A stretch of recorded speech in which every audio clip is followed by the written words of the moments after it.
Well, the White House says it's keeping the pressure on Syria with more economic sanctions, but there are no plans for another airstrike unless Assad unleashes another chemical attack.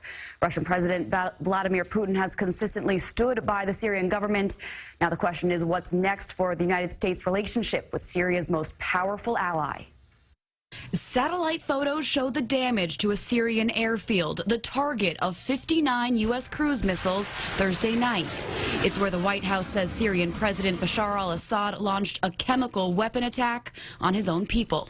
I think what happened in Syria is one of the truly egregious crimes, and it shouldn't have happened, and it shouldn't be allowed to happen. The action is a reversal for President Trump, who in the past spoke against U.S. involvement in the Syrian civil war.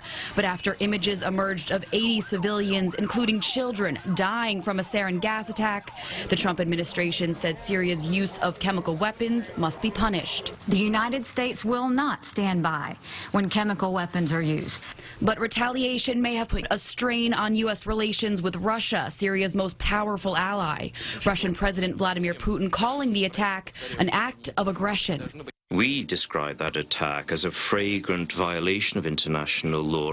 Here in New York, some protesters condemned U.S. intervention Friday, but internationally, the strikes are widely supported by world leaders. I spoke with the president directly and emphasized that Canada agrees that Assad's repeated use of chemical weapons must not continue. The majority of U.S. lawmakers also backed the airstrikes, which the president ordered without congressional approval.